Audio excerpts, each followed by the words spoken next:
Elora, Willow's here. But she's just a baby. She's very special. My brownies have been searching for her ever since we heard she was born. As a child growing up in that exact era, Willow was one of the 3 films that stayed with me throughout my childhood. Willow Labyrinth and Legend gave me nightmares, even though I knew very well that they were just fantasy films, fairy tales told through light and music. But there was something in those worlds, the misty forests, the unfamiliar creatures, the heavy prophecies that made them feel far from safe, unlike the fairy tales we usually know. Come thunder! Come lightning! Touch this altar with your powers!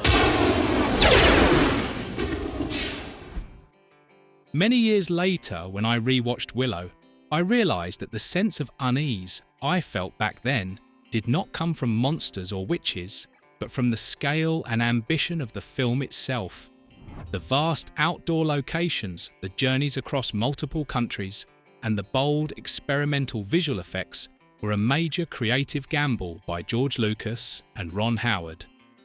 Behind the story of a small man protecting a prophesied child lay a behind-the-scenes journey filled with risk and failure.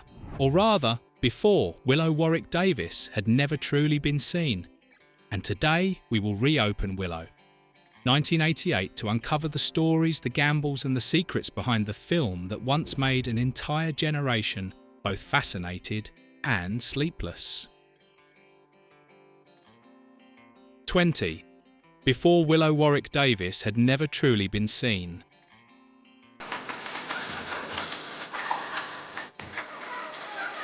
Thank you, son. If you're easily shocked, please turn away. Before becoming a familiar face in fantasy cinema, Warwick Davis was a hero the audience never actually saw. At the age of 11, Davis played Wicket the Ewok in Return of the Jedi.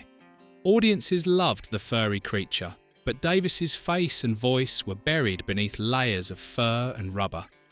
To the public, he was almost invisible. 6 years later, Willow changed everything. At 17, Davis stepped fully into the light for the first time, as Willow Ufgood, a small, ordinary farmer forced to carry the fate of an entire world. Without heavy prosthetics hiding him, audiences could finally see his face, hear his voice, and know the name Warwick Davis. More importantly, Willow proved that Davis was not merely an actor suited for special costumes, but someone fully capable of carrying a major film through emotion, sincerity, and dramatic weight. That success opened the door to decades of work from later Star Wars projects to Harry Potter, and established Davis as one of the most recognizable little people actors in Hollywood. 19. George Lucas did not envision Willow as just a single film. He wanted it to be the beginning of a trilogy. From the very beginning, George Lucas did not imagine Willow ending with a single adventure.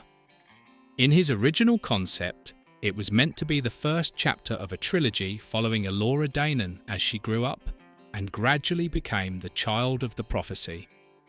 Willow and Madmartigan would return no longer just companions, but guides for a new generation facing a rising darkness. But Hollywood does not operate on long-term vision, it operates on box office returns. Willow was not a failure, but it was not successful enough to convince the studio to invest further. And so the door to a sequel was closed. For many years, fans could only wonder what happened next. The only answers came from books. Lucas collaborated with Chris Claremont, the famed X-Men writer, to create the novel trilogy, The Chronicles of the Shadow War. Shadow Moon, Shadow Dawn, and Shadow Star. For decades, these novels were the only continuation that existed. Then, more than 30 years later, the unexpected happened. In 2022, Disney Plus revived Willow as a television series with Warwick Davis returning to the role that defined his career. The trilogy Lucas once dreamed of never reached the big screen, but the story never truly died. It simply waited for the right moment to be told again in a different form. 18. Madmartigan, The Destiny of Val Kilmer, The Injury of John Cusack.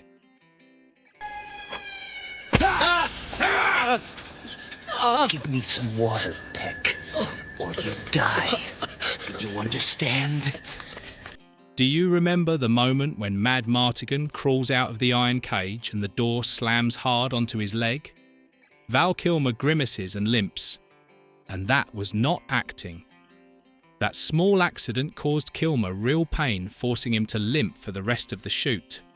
A detail that seems minor, but it unintentionally became a defining trait of the character, a reckless, swaggering swordsman who always walks as if he has just won a dangerous bet. Madmartigan went on to become one of Val Kilmer's most iconic roles, a swordsman who is half rogue, half comic, confident to the point of recklessness. But few people know that the role almost did not go to him. At the time, John Cusack was a very strong contender. After The Sure Thing and Better Off Dead, Cusack was looking for a breakthrough role to escape his teen idol image. He auditioned for Madmartigan with great seriousness and determination, believing this could be a turning point in his career. 17. The Brownies were fun on screen and nightmare behind the scenes. Exiled by the evil queen, Bavmorda. Oh, you fool! He does not need to know everything. I didn't tell him everything. You told him enough. What did I say? If you remember the scenes where the two brownies burst into frame bickering and pulling pranks right at the feet of the main characters, know that every second of that fun cost hours of struggle behind the camera. On screen, the brownies are tiny comic characters, but behind the scenes, they were a technical nightmare. Every scene featuring Kevin Pollak and Rick Overton had to be shot against a green screen and then painstakingly composited into the main footage. Actions that seem simple, walking, talking, or even just standing still, became serious problems. Because the brownies moved at a rhythm completely different from the full-sized actors, many shots looked obviously off if not aligned with precision. Entire sequences had to be rebuilt frame by frame to match timing, eye lines, and interaction. 16. Willow helped pave the way for Hollywood to set foot in New Zealand. Most fantasy and fairy tale films of the 1980s chose the United Kingdom as their primary setting. Willow was different. The film expanded its vision early on by bringing cameras to the raw and majestic landscapes of New Zealand. Yes, back in 1987, while Peter Jackson was struggling to make his low-budget horror film Bad Taste, George Lucas and Ron Howard were quietly filming Willow in the very same country. At the time, it was extremely rare for major Hollywood productions to shoot in New Zealand. But after Willow, the door was opened. Landscapes that appeared only briefly in the film later became the foundation for a wave of Hollywood productions culminating in the Lord of the Rings trilogy. Seen as a whole, Willow stands as one of the rare fantasy films of the 1980s with a clearly global production mindset, a move that was ahead of its time. 15. Even before it reached theatres, Willow already had an enemy its own trailer. The omen is true. Where's the baby?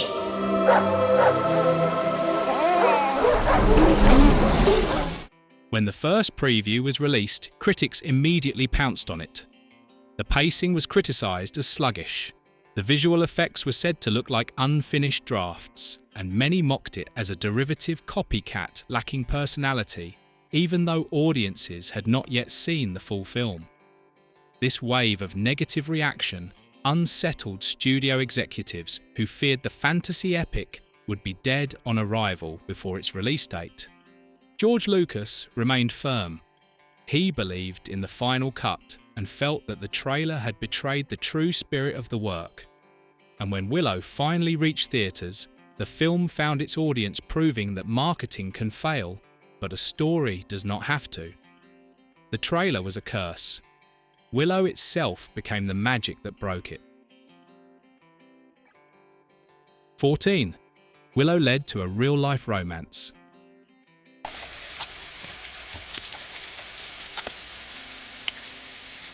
The scene in which Madmartigan and Saoirse stand together on the stone bridge exchanging their first look amid the battlefield is one of the moments many viewers remember most from Willow. Not only because it marks a turning point for the two characters, but because the emotion on screen was real.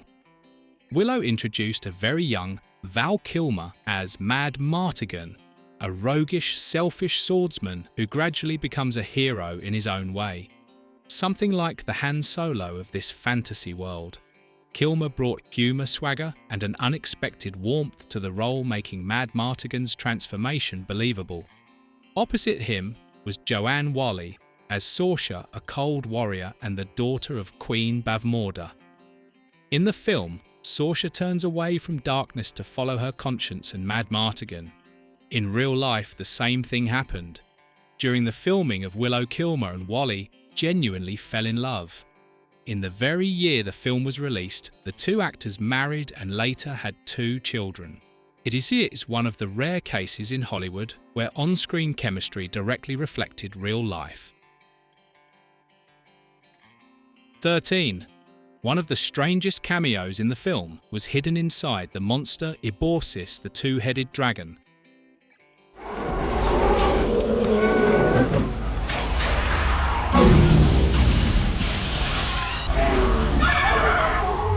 Just looking closely at the name already reveals the inside joke.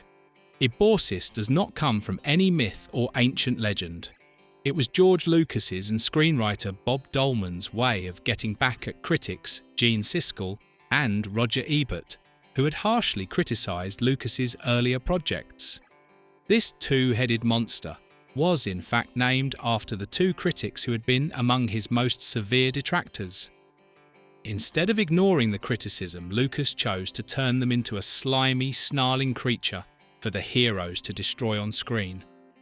It was a very Lucas-style jab, slightly petty, very mischievous, and ensuring that the names Siskel and Ebert would live on forever, even if only in the form of a fantasy monster. 12. James Horner breathed epic soul into Willow. Willow was scored by the legendary film composer James Horner, and his music gives the film a powerful sense of adventure filled with swashbuckling energy and epic grandeur. The main theme is so lively and rousing that honestly it can stand alongside Back to the Future in terms of how catchy it is and how deeply it sticks in the memory. But for me, the most memorable music in Willow is not the grand triumphant passages. It is the slower, more emotional melodies, often carried by flutes and infused with a distinctly Celtic tone. I'm not entirely sure why, but every time this music plays, it creates a feeling that is both fairy tale-like and faintly melancholic, as if the world of Willow truly has its own history and memories.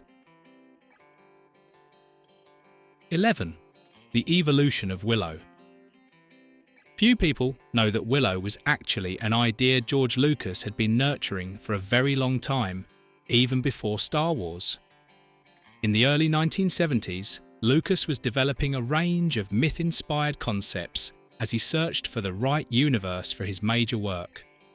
In one very early outline, Star Wars was even set in a community of tiny people. That idea did not disappear, it later became the foundation for Willow. In 1972, Lucas wrote a story treatment titled Munchkins, centered on small people living in a vast fantasy world. However, he set the project aside to focus on the space epic we know today. Willow was postponed for more than a decade, largely because Lucas believed that the special effects technology of the time was not yet capable of realizing his vision. The turning point came in 1983 when Lucas met Warwick Davis, the 11-year-old boy cast as the Ewok Wicket in Return of the Jedi. Right there on set, Lucas told Davis about a fantasy film in which he would be the main character. When Willow finally went into production in the mid-1980s, Davis had just turned 17, and an idea that had been frozen for over 10 years was finally brought to life. 10. On paper, the relationship between Madmartigan and Saoirse almost did not exist. Do you remember the scene where Madmartigan is tied up and dragged through Bavmorda's soldiers, while Saoirse watches him with a look that is both contemptuous and curious? A very brief moment, but one strong enough to shift the atmosphere on screen. She is the villain's daughter. He is a drifter, loyal to no one. If you only read the script, their falling in love sounds more like a convenient device to move the plot forward than a relationship with real weight. But on set, Ron Howard noticed something the script could not annotate. Whenever Val Kilmer and Joanne Whalley appeared together, the energy between them immediately ignited. The verbal sparring was sharper than expected, the looks carried more layers of emotion than the dialogue and scenes that were never written as romantic suddenly had. Spark. Howard decided to trust his instinct. He adjusted dialogue, extended moments of interaction, and let their chemistry lead the way. A subplot that was faint on the page became one of the most important emotional pulses of Willow. 9. Willow was a visual effects laboratory for all of Hollywood. Few people realise that Willow was not only a fantasy film, but also one of Lucasfilm's most important visual effects testing grounds of the 1980s. Many of the technologies used in the film had never appeared on such a scale before. The most notable was the morphing technique, the smooth transformation effect, in which witches are turned into animals. Before, Willow transformation scenes usually required hard cuts or crude practical tricks. Willow was the first time continuous shapeshifting was achieved by computer at a convincing level. George Lucas viewed Willow as a test for the future. ILM, Industrial Light and Magic, developed proprietary software specifically to handle these sequences. That same technology was later refined and used in the Abyss Terminator 2, and ultimately perfected in Jurassic Park. 8. Ron Howard gambled his career to make audiences believe in magic. When George Lucas conceived Willow, he needed a director subtle enough to make magic feel real and bold enough to control a massive production machine. That choice fell to Ron Howard, who had just made his mark with Cocoon. For Howard, this was not a small leap, but a step across a chasm. He was accustomed to warm human dramas and character-driven science fiction, and had never before helmed a fantasy epic filled with battles, monsters, and pioneering visual effects. Taking on Willow meant stepping directly into the territory closest to Star Wars he had ever entered. Howard later admitted that the challenge made him consider quitting more than once. Shooting across multiple continents, coordinating hundreds of extras, and working with visual effects that were still being invented and tested at the same time pushed him far beyond any comfort zone.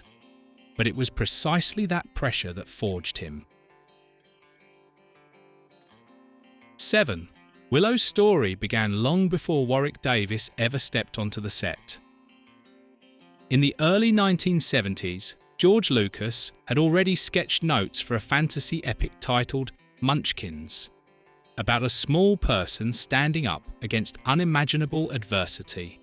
But the idea was put away in a drawer. Hollywood was not ready, and the technology of the time was not sufficient to realise it. Everything changed during the production of Return of the Jedi. Lucas watched the 11-year-old Warwick Davis perform as Wicket the Ewok. Even buried under layers of fur, Davis radiated humour energy and a very distinctive spark. Lucas was so impressed that he pulled out the old draft and rewrote it completely.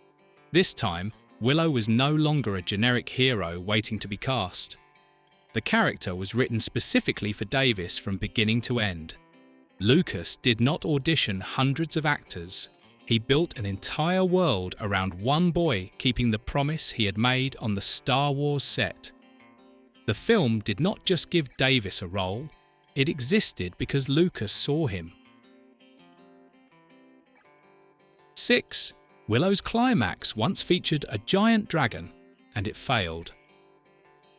The moment Queen Bavmorda transforms amid fire and smoke at the film's climax, what should have been the point where audiences hold their breath ends up feeling slightly off. At the climax, Willow was originally designed to end with the appearance of a massive dragon, a creature meant to be iconic on the level of any monster in Star Wars. George Lucas wanted this to be a top-tier visual effects showcase, something that would completely overwhelm audiences. But once production entered reality, that ambition ran into technological limits. The effects team had to rely on miniature models, stop motion, and optical compositing techniques that were already starting to feel outdated by the late 1980s. The result was a dragon that did not feel threatening, but instead looked stiff, small, and lacking in weight. Internally, the crew even mockingly referred to it as the two-headed lizard. 5. The core of Willow is a small person standing against the impossible. For George Lucas, this was not just a fantasy story. It was a creative manifesto that runs throughout his career. Lucas has always been drawn to underestimated characters. Luke Skywalker standing up to the Empire, or the outsiders in American Graffiti. With Willow, he pushed that idea to its most direct form. The hero is not only looked down on, he is physically smaller than everyone around him. Casting Warwick Davis was not simply a casting decision, but a clearly symbolic choice.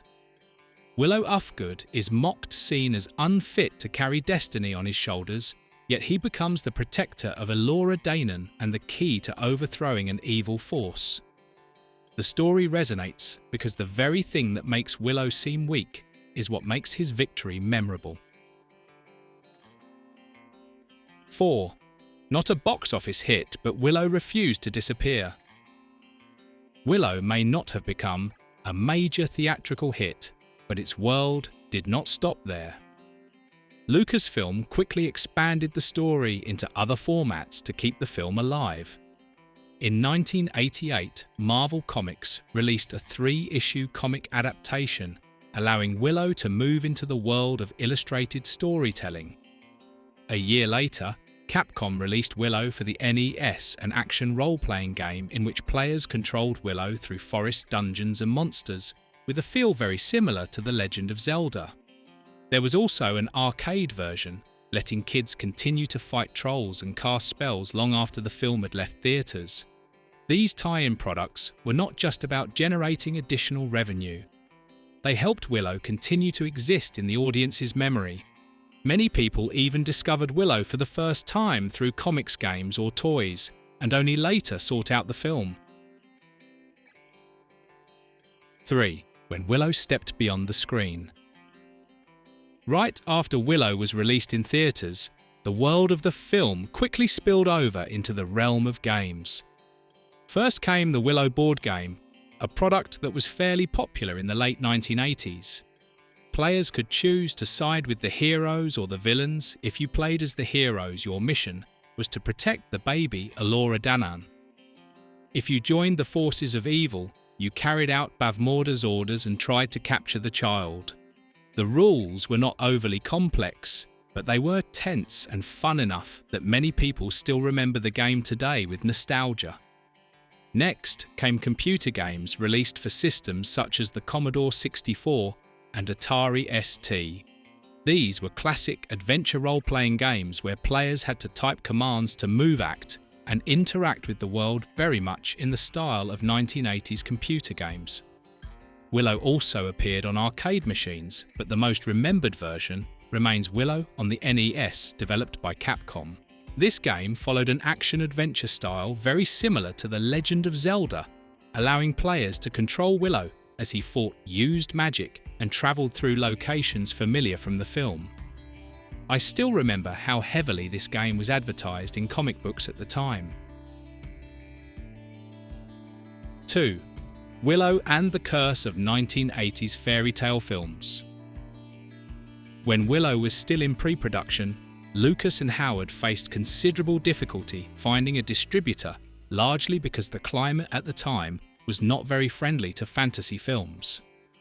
The 1980s had already seen a string of fairy tale and fantasy box office disappointments, such as The Dark Crystal Scroll, Return to Oz Legend, and Labyrinth, making studios increasingly cautious. In the end, MGM agreed to distribute Willow in part thanks to Alan Ladd Jr., the head of the studio at the time, and the same person who more than a decade earlier had greenlit George Lucas's Star Wars while at 20th Century Fox. However, during production, MGM ran into financial trouble, which led to RCA under Columbia Pictures acquiring the home video distribution rights for Willow. As a result, the VHS releases carried the Columbia Pictures logo, while later DVD releases returned to the MGM branding. Lucas once believed that Willow could become his own E.T., but in reality, the film fell into the familiar trap-facing fantasy films of that era. Lukewarm critical reception and box office returns that failed to explode. Willow also had to compete with heavyweight titles such as Crocodile Dundee, the second Rambo, the third, and several other major blockbusters. 1. Critics are the real monsters. Willow has no shortage of mythical creatures, but the most formidable monster did not come from a fairy tale. It came from film critics. The two-headed dragon Eborsis is actually a rather sharp in-joke. Its name is a portmanteau of Roger Ebert and Gene Siskel, the two most famous film critics of the time. For filmmakers, there is hardly any creature more terrifying than writers who can kill a movie with just a few lines, so why not turn them into monsters for the heroes to destroy? Siskel and Ebert were later mocked in Godzilla 1998. But Willow's way of naming names is far subtler and more mischievous. One of Eborsis' heads is even rumoured to have been inspired by Ron Howard's brother. Whether that is true depends on how much you choose to believe it, but it only makes the story stranger. And it doesn't stop there. The character General Kael was reportedly modelled on Pauline Kael, the legendary critic known for her sharp, uncompromising writing style. Ironically, when Pauline Kael wrote a negative review of Willow, she apparently had no idea that she had already been immortalised in the film. So what about you? Which moment from Willow? 1988 is the one you remember most. Leave a comment. And if you want to continue unlocking other deleted scenes from Hollywood's golden age, don't forget to like, subscribe and turn on the notification bell. You will be surprised by what Hollywood has kept hidden from you for decades.